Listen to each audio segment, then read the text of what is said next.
Hi, this was a scene we shot that would originally have been in the proposal scene in the very beginning, where you actually see Jim's dad discover that Jim has forgotten the ring and that the box is empty. I like this scene because it sort of sets up the emotions that Jim's parents are going through. They know that he's going to propose and they're waiting to hear. And for me, it captures a lot of what these movies are about. Ultimately, we cut it because we had those sentiments in the scene anyway, and it wasn't necessary, but here you go. Oh, honey, relax. I'm sure he's doing just fine, and she's going to say yes.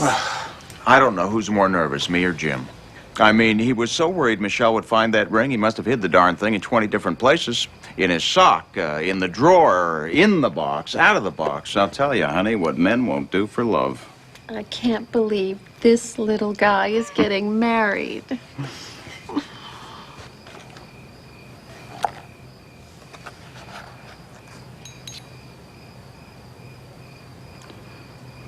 Oh, boy.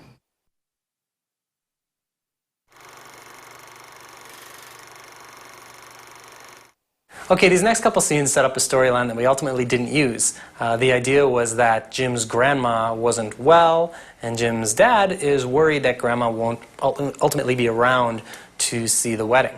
And so Jim and Michelle, seeing this, decide to have the wedding in 2 weeks. We originally had this storyline in the script, and we shot it because we thought we'd need something to sort of keep pushing the movie forward.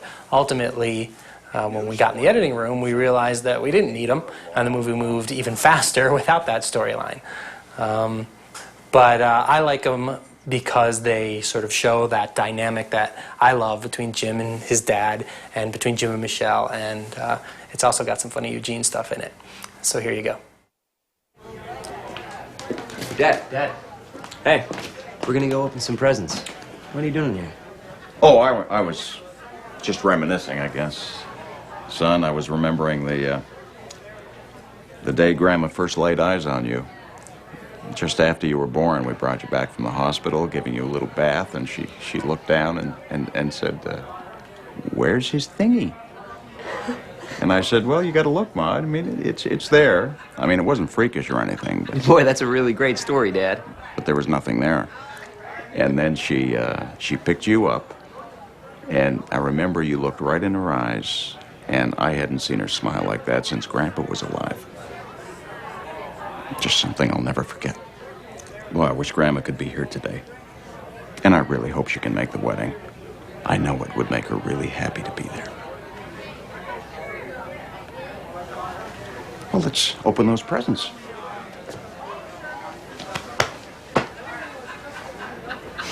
There is something we can do.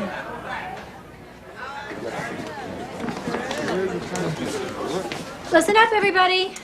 My beautiful wife has an announcement to make. It's a bit of a surprise, but because we wish our daughter to have the wedding she desires, we're going to have it in 2 weeks so that everybody can come.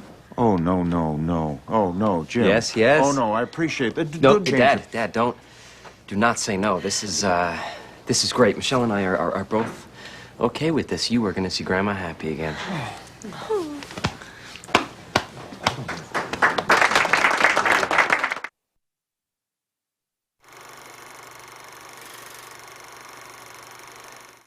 Okay, this next thing is not actually a deleted scene. It is a longer version of that montage in the beginning of the movie. You get to see a little bit of extra stuff where Jim is actually looking for dance lessons, Kevin's helping him out, and there's a little bit more Stifler. We ultimately shortened it just to keep the movie flowing and popping. Here you go. Thank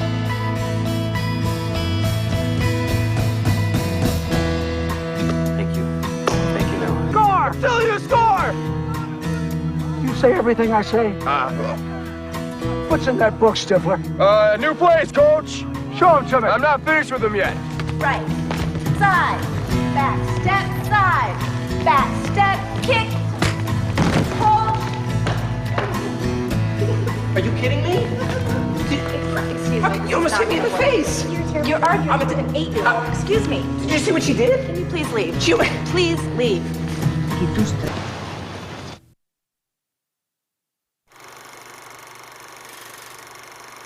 This next scene would have come right before Stifler's humping business behind Mary at the florist. It's Jim and Michelle.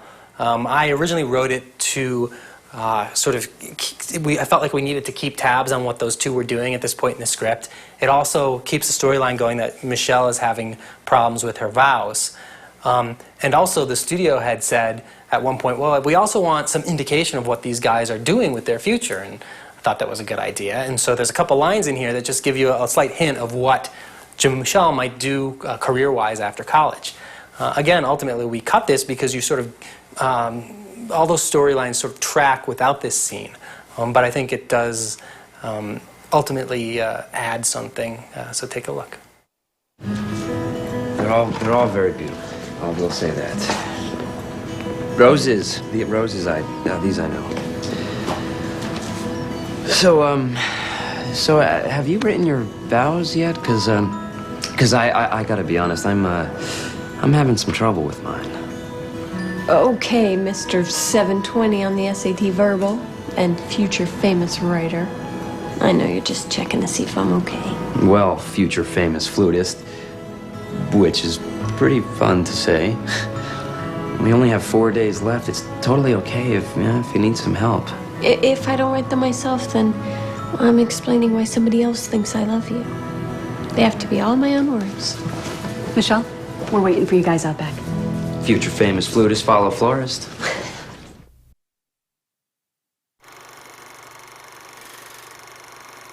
Okay, this is just a short little beat after Grandma's introduction at Great Lakes Resort. I just felt like we'd need to see Jim and Michelle reacting to how important Grandma was to Jim's dad. Ultimately, we didn't need it, but it's got a funny little joke in it. Her grandson's getting married tomorrow. She's just so thrilled. That's Grandma. Dad's been trying to cheer her up ever since Grandpa died. Oh. Well, she should have seen you with your hand glued to your nuts, because that was funny.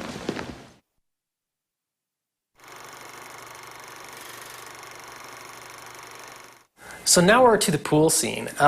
This was a scene that actually originated with a studio request. And this is where they're really good at really delving into story, character, and cinema. Because they were like, we want to see Cadence in a bikini. And I agreed that was a good note, so I set a scene by the pool and used it as an opportunity to keep track of how Cadence is feeling about the guys, Stifler and Finch, and how Michelle feels about Cadence feeling about Stifler and Finch. And it also tracks that competition between Finch and Stifler. And if you have the unrated DVD, this would have come right after the extra scene that we put in the unrated version where Stifler and Finch are again switching sides at the front desk. Ultimately, we cut it because, not surprisingly, when you have a script that's finished and then someone says, well, let's add an extra scene in here so we can see a hot girl, when you're back in the editing room, you go, God, this scene feels like it just exists so we can see him by the pool. And so we cut it. But now you get to see it.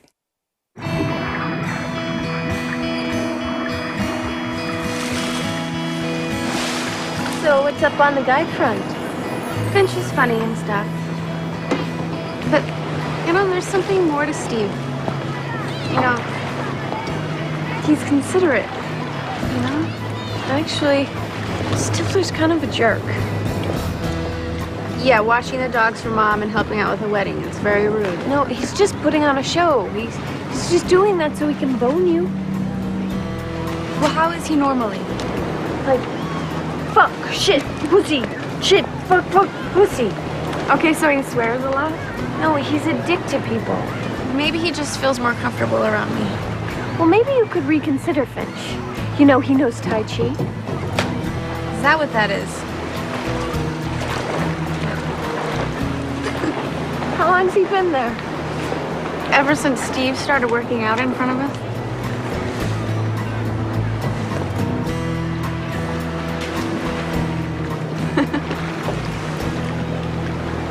See, I know what I'm doing.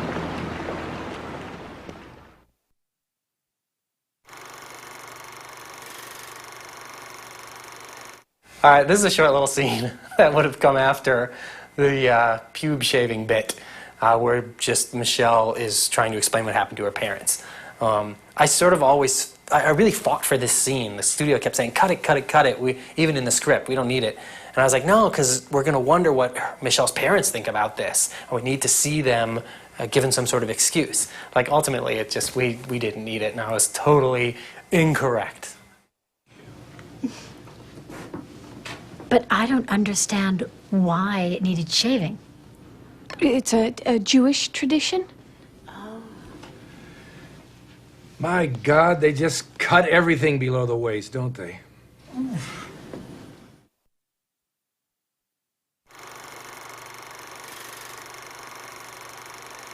Okay, this next scene would have come right after Cadence discovers Stifler doing his bit.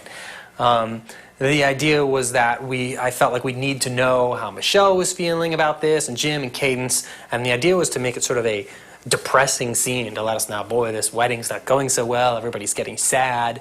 Ultimately, the scene was just a little depressing and not helpful, so we cut it. I just thought he actually liked me.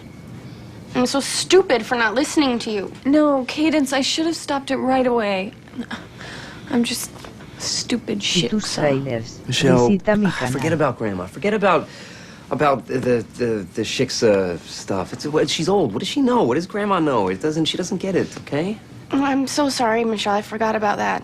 I'm being silly and selfish. Oh, no, you're not at all. We're the ones being selfish. You know, our wedding and you know, special day for us, and you know, the most important day of our lives. I mean, do you hear that? Look, Stifler is my fault. I take full responsibility. I wanted to give him the chance, right? And now, God, men are pigs. Jim, why don't you leave the girl stuff to us, okay? Just go be a guy.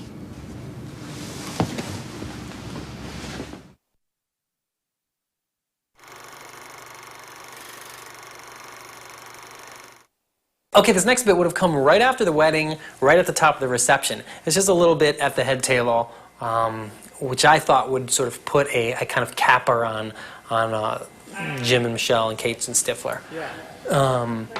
And it was somewhat improvised and somewhat scripted. And ultimately we cut it just because it was extra, and by that time we wanted the movie to end. Jim, you have a really great wife. Thank you, Stifler. A really great hot wife. I thought you thought I was a dork. What?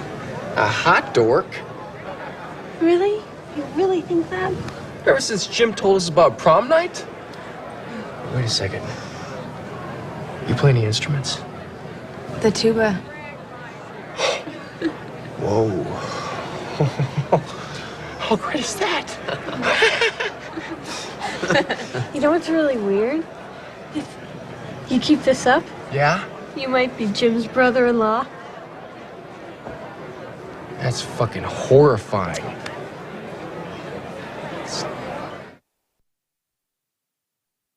This next scene is where Stifler was originally supposed to say adios. It's when he makes out with Grandma and they come together and they seal the deal. And apparently audiences thought it was not the way they wanted to see Stifler go. They thought it was a little gross because they kiss. Unfortunately, I think they forget that they actually fuck in the closet, and he ate shit and got pissed on and drank some semen, so I don't quite understand that, but either way, enjoy it.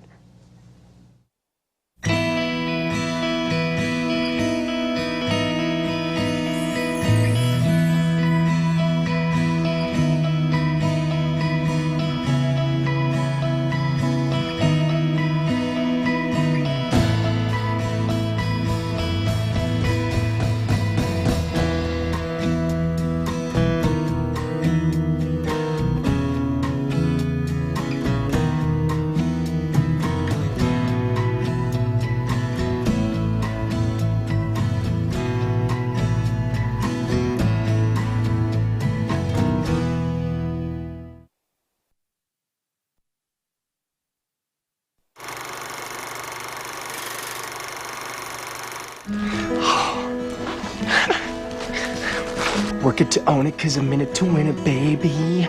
Yeah, that's what the Stiffmeister says. La la la la la la la la la la.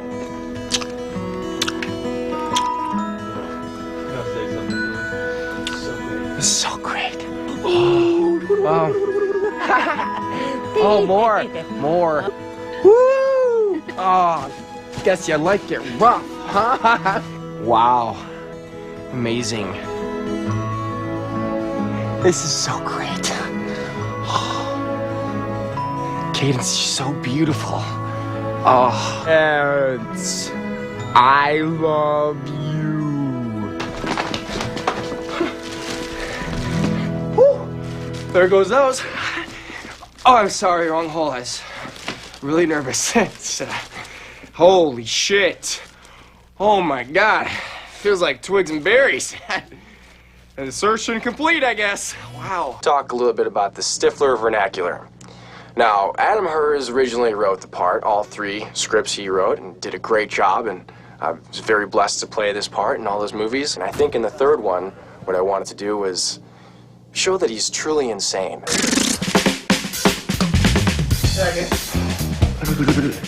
Observe the fucking Stiffmeister. Mofo here does not want the grand fucking facilitator to attend the wedding. Happy fuck day, ass mouth. Who sucks ass? He sucks ass. Get the word, fucker. Here's how you speak Stifler. Okay, first of all, whatever's on your mind, you say it. Kick fucking ass. We go to Chicago to see titties. There is no internal censor. There is no filter. No, I'm a good liar, and you fucking know it. If I were lying, I'd think of something better than a kiss. Maybe a blowjob or some titty grabbing. Then you add some Stifler words. You take 2 unrelated terms. One of them is like really nasty, and one of them is completely innocuous. Oh, well, then I guess it doesn't matter if I call you a crotch face, you ball-scratching finch fucker. Cock and lunch. Cock lunch. You say it as if it's the best thing you've ever thought of. Fuckface! What part of this sucks my colon do you not understand? Let me try this for polite. No pussy, no dancy, okay?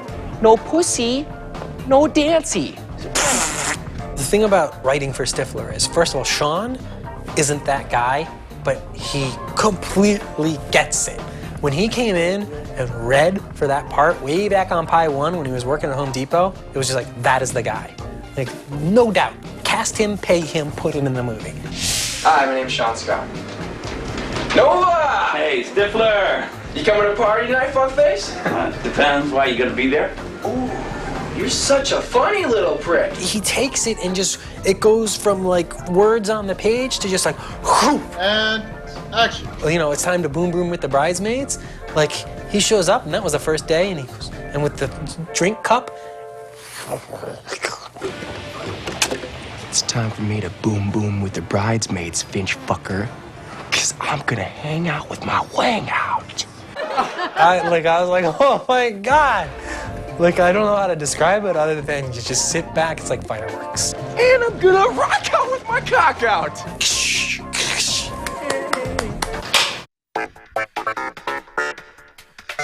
Fucking right, doggy, that's good cake.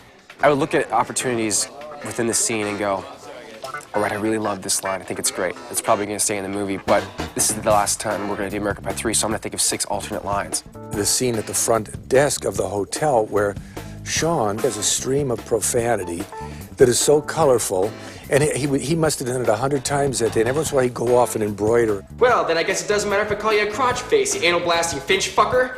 I guess it doesn't matter if I call you a twat face, you scrotum sucking taint licking pig fucker.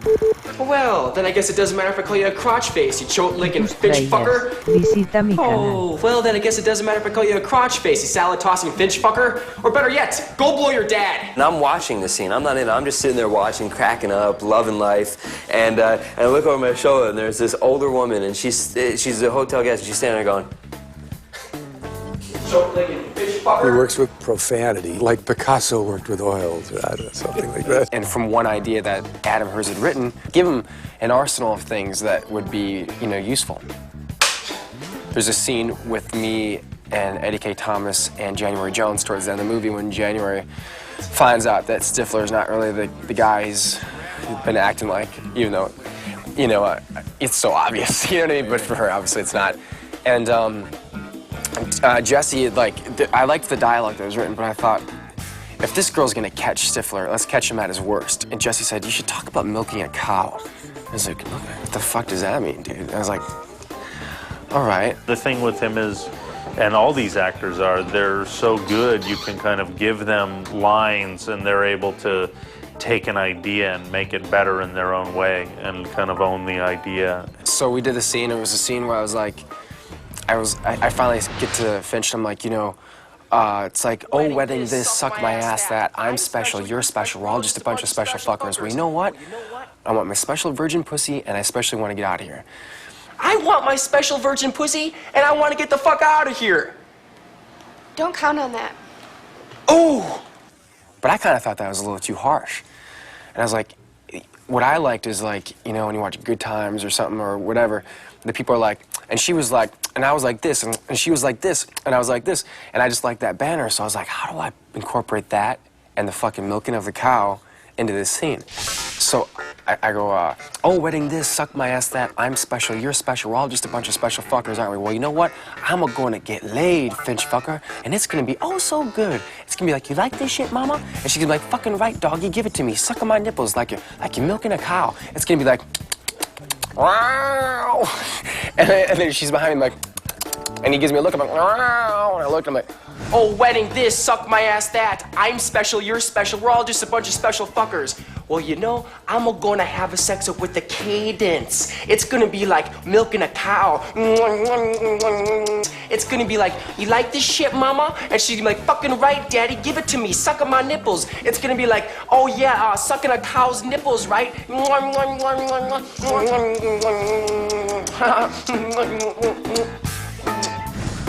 And then that one idea that Jesse had just kind of built on it, and at least like we like tried it.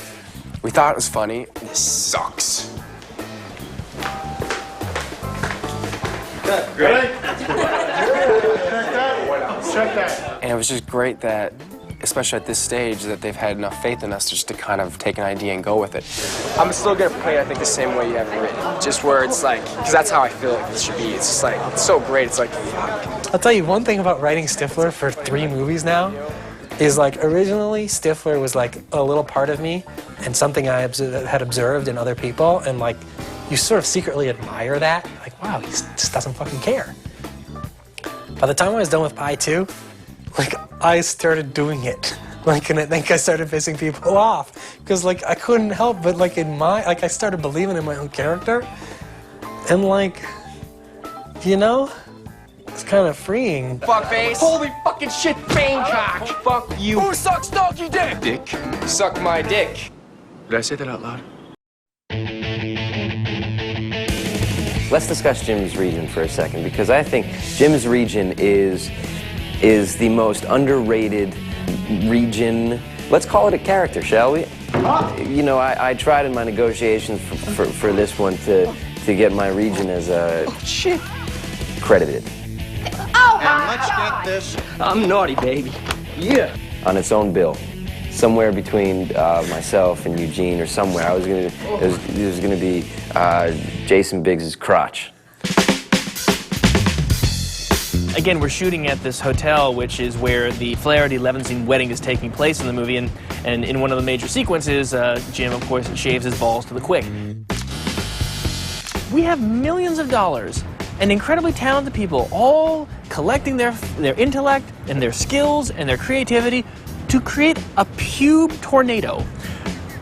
This is awesome! You just have to laugh, and you just have to say, I cannot believe a group of professionals is coming together to capture this on film. I mean, there's so many departments going in on this. We've got special effects. Makeup. Wardrobe. Transportation. We've got to get all these things. Got to get the pubes someplace. They don't walk by themselves. The AD department scheduling all of this. Set dressing. I mean, there's continuity been established on the rug. Hair falls on. Usually when I shave my ass, I have between 10 and 20 people around, but the fact that there was a whole crew of about 40 to 50 people and some hotel patrons who just happened to be strolling by, it was a little weirder than usual. We had given little bags like this to every member of the crew with a little note that says, do what you can. And the women got a Lady Bic. Yeah, we got, And nothing, again, that Dave and I wouldn't do ourselves, so we did shave. That's, is that mine or is that yours? this is one of the guys from the sound department. I have my assistant named Dan is inside the trailer right now cutting pubic hair out of wigs. We bought, what about $500 for the wigs yesterday. And that's about, you'll see him in there, there's a mound like that of wigs. And he's cutting just bags and bags of pubic hair. Simulated pubic hair. Oh, we did camera tests on pubic hair. Can you believe that? What does that mean? It means a lot of cameras and backgrounds and 10 different types of pubic hair and film it and, you know, go get your film all taken care of, bring it back, watch it, and see which looks the best. Pubic hair, pubic hair, pubic hair, pubic hair, pubic hair.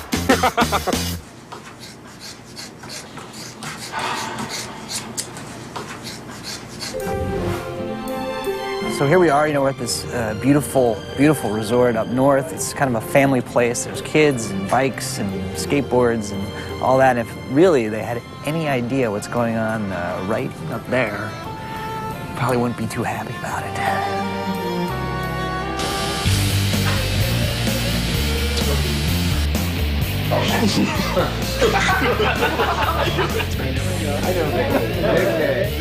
You know, there was talk at first of filming it in the bedroom, but the bedroom wouldn't have worked because that's not where you shave your pubes.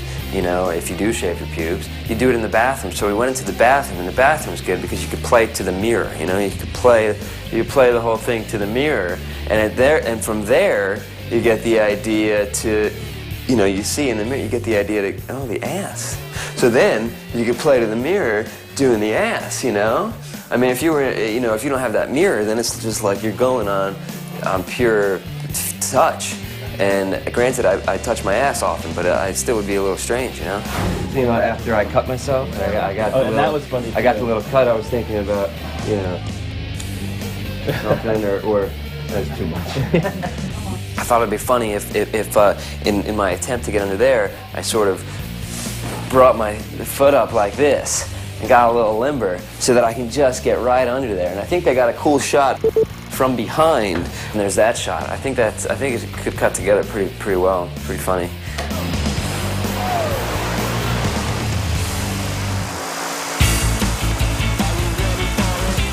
Being the special effects man, I'm in charge of wind, rain, smoke, fire, elements, shooting people, blowing things up, all that kind of fun stuff. Right now we're blowing pubic hair. We're flying pubic hair out of the second-story window up there with the light on it.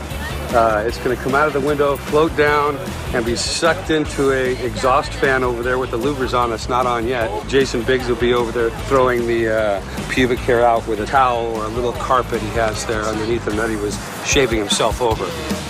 And then you'll have a bunch of guys running out the doors, spitting out hair, and doing all that kind of stuff. It's kind of a real funny scene with people getting pubic hair stuck in their teeth and their face and their hair. And this to me this is art. This is art.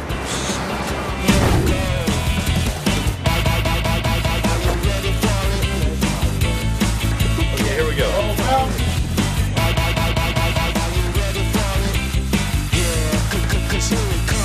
There's a beat where we had him sort of going to the window and tossing out, I mean, I think he's a Yeti of some kind. He's tossing out enormous amounts of hair. You know, kind of, we did a couple of variations, but there was one time where I thought he threw a dog out the window. It was ridiculous. It's what's known as the American Pie hair burrito. You ever eat your own pubes?